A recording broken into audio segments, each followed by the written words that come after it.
The wind howled like a pack of wolves as I stood back, admiring my work. A towering, jagged wall of ice, 15 feet high, gleamed under the pale winter moon, surrounding Karen's house like a frozen fortress. Inside, Karen's face pressed against her living room window, her eyes wide with shock. She tried to open her front door, but the ice had sealed it shut. She pounded on the glass, screaming something I couldn't hear over the crunch of snow beneath my boots. I smirked, pulling my coat tighter. This is what happens when you steal my snow shovel, Karen. But let me tell you how it all started. 3 days earlier, the first big snowstorm of the year hit our quiet little neighborhood. I woke up early, ready to clear my driveway before work. But when I stepped outside, my snow shovel was gone. Vanished. I blinked, rubbing my eyes, thinking maybe the snow had buried it. But no. Just 2 lonely grooves in the snow where it had been. Then I saw them. Fresh footprints, leading straight to Karen's house. Karen was that neighbor, the one who complained if your grass was half an inch too tall. The one who called the cops when kids played music too loudly at 3 p.m. And now? She had taken my shovel. I marched over, knocking hard on her door. She opened it, sipping her coffee like she hadn't just committed a crime. Yes? My shovel, I said through gritted teeth. You took it. She blinked, fake innocence plastered on her face. I have no idea what you're talking about. I pointed at the footprints in the snow, leading right to her garage. She sighed. Oh, that. I borrowed it. I'll give it back when I'm done. Borrowed? My voice rose. You didn't ask. She shrugged. Well, you weren't using it. Then she closed the door in my face. I stood there, fists clenched. Oh, this wasn't over. I borrowed my friend's shovel, clearing my driveway while plotting my revenge. Karen wanted to play dirty? Fine. That night, under the cover of darkness, I struck back. I filled her mailbox with snow. The next morning, I watched from my window as she opened it, only for a pile of slush to spill onto her boots. She shrieked, looking around wildly. I ducked, grinning. Round 1 to me. But Karen wasn't one to back down. The next day, I found my trash cans tipped over, garbage strewn across my lawn. A sticky note fluttered in the wind. Oops. Wind must have knocked them over. I crumpled the note. This meant war. 2 days later, the storm hit harder. Snow piled up fast, and without my shovel, I was stuck. I had to dig out my car with a frying pan. That's when I saw it. Karen smirking as she used my shovel to clear her walkway. Something inside me snapped. No more pranks, no more games. If Karen wanted to steal my shovel, fine. I'd give her something she'd never forget. It took all night. Bucket after bucket of water, poured layer by layer in the freezing cold. By sunrise, Karen's house was encased in a fortress of ice. No doors, no windows, just smooth, unbreakable walls. Inside, Karen screamed, banging on the glass. I crossed my arms. Want to borrow this, Karen? The morning sun glinted off the ice wall, turning Karen's house into a shimmering prison. Her muffled shouts were music to my ears, but my victory was short-lived. A car door slammed. I turned to see Mr. Henderson from across the street, his jaw hanging open. Then Mrs. Lopez from next door, clutching her robe tight against the cold, and behind her, half the neighborhood, all staring at the frozen spectacle. Uh-oh. Within an hour, the street was buzzing. A group of neighbors huddled near my driveway, whispering and shooting me looks. At the center stood another. Karen. Karen number 2. President of the HOA, arms crossed like a disappointed teacher. She marched up to me. What in the world is that? She jabbed a finger at the ice wall. I shrugged. Home improvement? Her nostrils flared. You can't just trap someone in their house. Behind her, Karen number 1's muffled voice wailed. Help me! Karen 2's eyes narrowed. Take it down. Now. I crossed my arms. Not until she gives back my shovel. The crowd gasped. Mrs. Lopez stepped forward. Wait. She stole your shovel? I nodded. And my trash cans. and my dignity. A murmur rippled through the neighbors. Some shook their heads. Others whispered, "That does sound like Karen." Karen number 2 wasn't having it. "I don't care what she did, you can't build a glacier around her house." I opened my mouth to argue, when a loud crack cut through the air. Everyone froze. The ice wall had a fissure. We all watched in horror as the crack spread, zigzagging up the wall like lightning. Then, boom! A chunk of ice shattered outward, and Karen number 1 came stumbling through, wild-eyed and wielding my snow shovel like a battle axe. "You!" she screeched, pointing at me. I took a step back. She swung the shovel like a sword. "I'll end you!" The neighbors scattered as she charged. I ducked behind a parked car. "Karen, calm down! Calm down!" She smashed the shovel against the car's hood, leaving a dent. "You iced me in!" Okay, maybe I'd gone too far. Before Karen could commit murder, police sirens wailed in the distance. Karen number 2 had called them.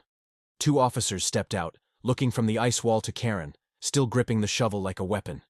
The taller cop sighed. "All right, who wants to explain?" Karen and I both started yelling at once.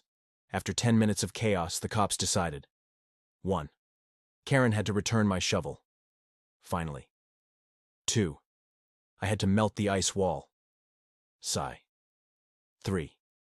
Both of us had to avoid further hostilities. Yeah, right. As the cops left, Karen leaned in, her voice a venomous whisper. "This isn't over."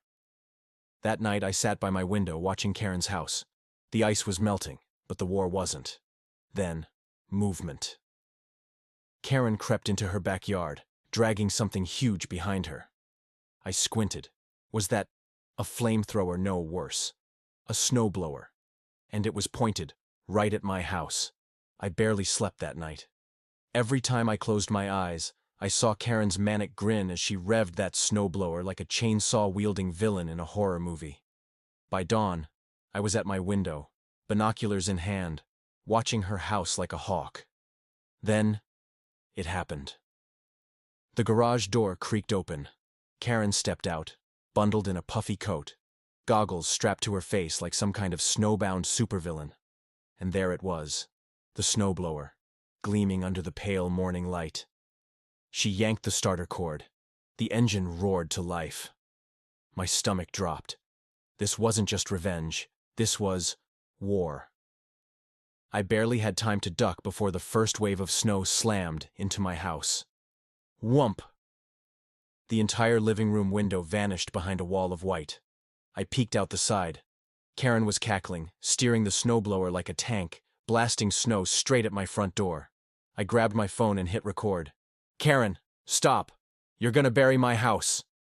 She paused just long enough to yell, "That's the point!" before unleashing another avalanche. I had 2 choices. 1. Hide inside and wait for spring. 2. Fight back. I grinned. Time for option 2. I needed a plan. Fast. I couldn't outblow a snowblower, but I could outsmart Karen. I rushed to the garage and dug out my old summer gear. Kiddie pool, garden hose, and a lot of duct tape. 10 minutes later, I had built something. A jury-rigged, hose-powered snowball cannon. I aimed it out the window. "Eat this, Karen." I turned the hose on full blast. Whoosh! A watermelon-sized snowball rocketed across the yard and smacked Karen right in the chest. She went down hard. The snowblower sputtered and died. Silence. Then, "Oh, it's on!" What happened next would go down in neighborhood history. Karen retaliated by snowblowing my car into an igloo. I countered by flooding her driveway with my hose, turning it into an ice rink. She slipped, fell, and, still, came back swinging, hurling snowballs with terrifying accuracy. At some point, the neighbors started gathering, not to stop us, to watch. Old Man Henderson set up a lawn chair with a thermos. $5 says the kid wins. Mrs. Lopez shook her head. Karen's got crazy strength. 10 on her. Even the mailman paused his route to spectate. It was chaos. Beautiful, ridiculous chaos. Just when I thought I had the upper hand, Karen pulled out her secret weapon, a leaf blower. but not just any leaf blower. This thing sounded like a jet engine. She pointed it at my snow fort. "Prepare for DEFCON Karen!" A hurricane-force gust of wind obliterated my defenses. Snow flew everywhere. I barely had time to dive behind a bush before my entire fort was reduced to powder. I was exposed, defenseless. Karen advanced, leaf blower humming, eyes gleaming with victory. "Any last words?" she sneered. I gulped. Then, screech! A police car skidded to a halt between us. The same two officers from yesterday stepped out, looking very unamused. The taller cop pinched the bridge of his nose. Again? Turns out multiple 911 calls about a snow war blocking the street tend to get the cops' attention. We were both in trouble now. The officers laid down the law. 1. All snow weapons were confiscated. R.I.P. my snowball cannon. 2. Any more weather-related warfare would result in actual fines. 3. We had to shake hands and call a truce. Karen and I glared at each other. The cop crossed his arms. Now. Reluctantly, we shook. Her grip was crushing. As the cops left, Karen leaned in and whispered, "You're lucky they showed up." I smirked. "You're lucky I didn't break out the hose nozzle." She stiffened. We both knew. This wasn't over. Not even close. The next few days were quiet. Too quiet. Karen didn't even glare at me from her window. At first I thought she'd given up. Then I saw it. Late at night, a flickering light in her backyard. I crept to my window, heart pounding. Karen was out there. Building something. Something big. Something made of snow. And it looked suspiciously like a catapult. The full moon cast eerie shadows across Karen's backyard as she worked tirelessly, packing snow into a massive, ominous structure. My fingers gripped the windowsill as I squinted into the darkness. Is that a snow catapult? No, worse. It was a trebuchet. The superior siege weapon, and it was aimed directly at my house. I stumbled back, my breath fogging up the cold glass. Karen wasn't just upping the ante. She was declaring total war. I had two choices. 1, surrender. 2, build something bigger. I cracked my knuckles.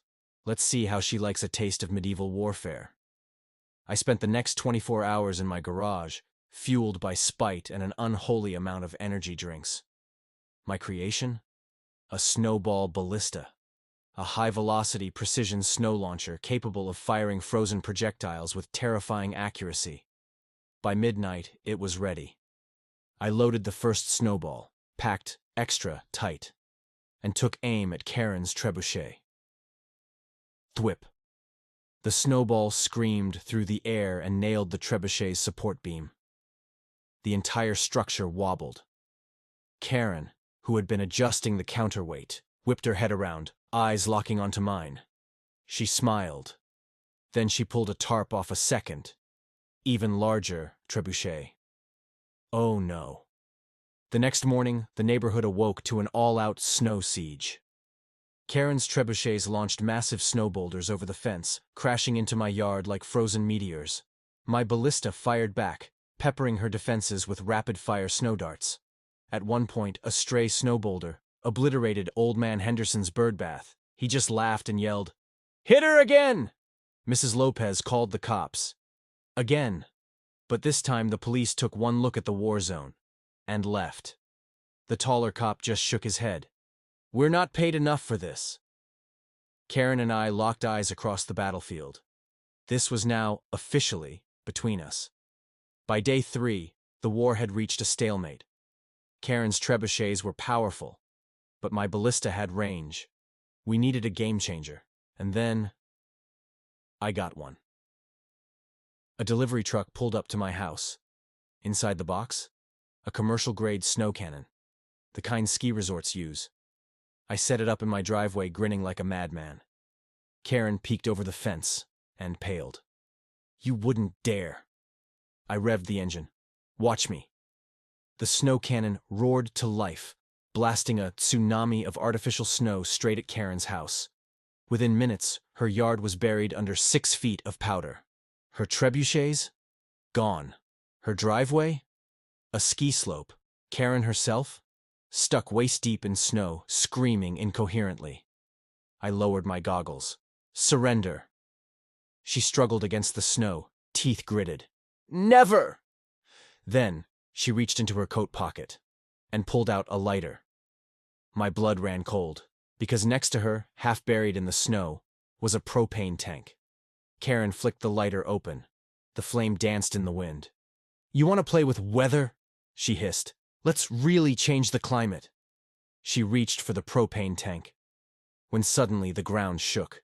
A deafening crack split the air. We both froze. The entire snow pile surrounding Karen's house was shifting. The weight of the artificial snow had destabilized the roof, and with a groan, the gutters collapsed. A tidal wave of snow and ice crashed down, burying Karen completely. Silence. Then, a single hand shot out of the snow and flipped me off. The flashing lights of emergency vehicles painted the street red and blue as firefighters dug Karen out of her snowy tomb. She emerged gasping, her hair frozen into icicles, still clutching that lighter like a deranged snow queen. A news reporter shoved a microphone in her face. Ma'am, what do you have to say about this escalating neighborhood dispute? Karen spat out a mouthful of snow. It's war! The camera swung to me. I shrugged. She started it. Then, the mayor arrived. Mayor Wilkins was a no-nonsense man with a bald head and a temper shorter than Karen's patience. He took one look at the destruction. My snow cannon, Karen's buried house, the flaming propane tank, now safely handled by firefighters. And his eye started twitching. Enough! He boomed. This ends now. Karen crossed her arms. He built a wall around my house. You stole my shovel. Enough. The mayor's shout echoed down the street. You two are a public nuisance. I'm giving you one chance to settle this like adults, or I'm pressing charges for reckless endangerment. The crowd gasped. Karen and I exchanged glances. Charges? This had gone too far. Mayor Wilkins pointed to the center of the street. You want to fight? Fine. One last battle. Right here. Right now. No weapons, no machines, just snowballs. Winner takes all. A murmur ran through the crowd. Old man Henderson started taking bets again. Karen smirked. You're on? I cracked my knuckles. Let's do this. The entire neighborhood formed a circle around us, cheering like this was some kind of snowy gladiator arena. The mayor raised his hand. Begin. Karen moved fast. She packed a snowball and whipped it at my face. I ducked, retaliating with a triple throw that smacked her in the chest, shoulder, and forehead. She growled, scooping up more snow. We became blurs of motion, dodging, weaving, hurling snow with deadly accuracy. At one point, Karen tackled me into a snowbank. I rolled, pinning her down and shoving a loose handful of snow down her coat. She shrieked like a banshee. The crowd was losing it. Fight! Fight! Fight! Just as I was about to launch my final attack, a snowball the size of a watermelon, Karen suddenly stopped. Her eyes widened. She pointed behind me. Look out! I turned. Whump! A gigantic snowball obliterated me from the side, knocking me flat. I blinked up at the sky, dazed. What just happened? Then I heard it. Ha! Gotcha! I turned my head. Old man Henderson stood there, grinning, holding a massive snowball mold. I've been waiting years to do that, he cackled. The crowd erupted. Silence fell as Karen and I lay in the snow, panting, staring at the sky. Then, I started laughing. So did she. It was over. We'd both lost. And honestly, it was kind of fun. Karen sat up, brushing snow off. All right, fine. You're less annoying than I thought. I grinned. and you're slightly less evil. We shook hands. The crowd cheered. Mayor Wilkins sighed in relief. Thank God. Winter returned. This time, when the first snow fell, Karen and I shared the shoveling. We even built a snow fort together, big enough for the whole neighborhood. Old Man Henderson brought hot chocolate, Mrs. Lopez brought cookies. And the best part? Karen and I teamed up against the guy on Oak Street who kept blocking our sidewalks with his stupid SUV.